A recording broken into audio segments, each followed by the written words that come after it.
This week, I learned that I do not like graded outlines. I know, you didn't ask.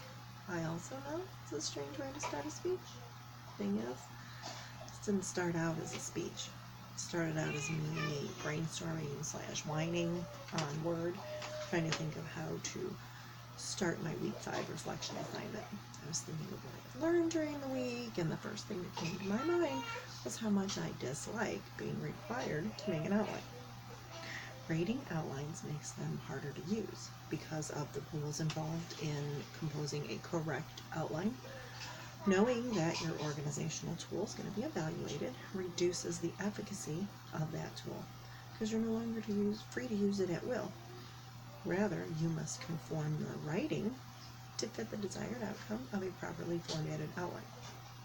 Kind of stems the creativity and free flow of it. To be honest, I didn't really learn that this week. I already knew it, but it was confirmed when I had to convert my midterm speech into an outline. Don't get me wrong, I'm going to be against outlining as a method for organizing thoughts. The way the information is laid out in outline makes for a very easy to navigate setup. At a glance, you can find anything you're looking for without having to wade through lines of irrelevant words.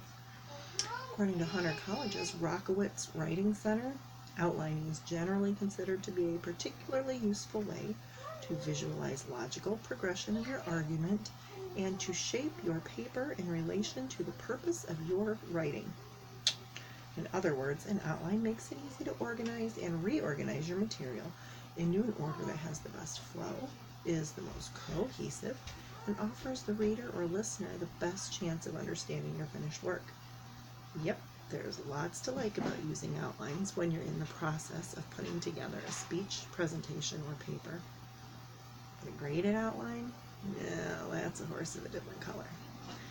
Whenever I see an assignment that requires me to submit an outline, I'm mentally back in the 5th grade when I was first learning how to compose a proper outline. At first I was excited to be learning a new way to organize my written thoughts into a nicely laid out, easy to read blueprint. Yes, I really was that nerdy even then.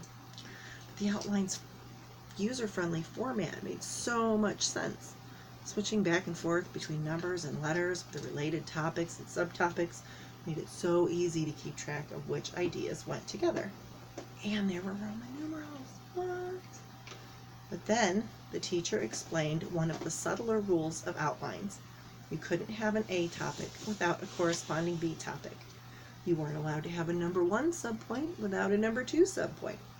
The cool new writing tool was gone, snatched away before I'd even had a chance to really use it. Get it out on the highway, open it up, see what it could really do. In a figurative, literary sense, not in a hot rod Lincoln and I can't drive 55 kind of way. Anyway, something that seemed so handy was turned into something we, as students, could do wrong. Felt like a bait and switch. Here was a simple, useful way to keep track of my topic when I was writing. Once I saw how awesome it was replaced by nitpickiness that seemed totally arbitrary and counter to streamlining the writing process. I just couldn't jot facts down. I had to root around and find or craft a second point of equal importance if I wanted to include my chosen solitary tidbit. The enforced structure of a graded outline always left a bad taste in my mouth. Lingers to this day, making outlining a process I almost never use. Taking an organizational tool and making it a graded component of an assignment robs that tool of its usefulness. It limits the way the writer uses the tool. No one wants to see the brushes Michelangelo painted with. They want to see the finished ceiling. Grading an outline is like judging a melody based on the brand of guitar it's played on, or judging a masterpiece solely by the type of paint the artist used. Do you know why the Mona Lisa's smiling? I do. Because nobody's grading her outline.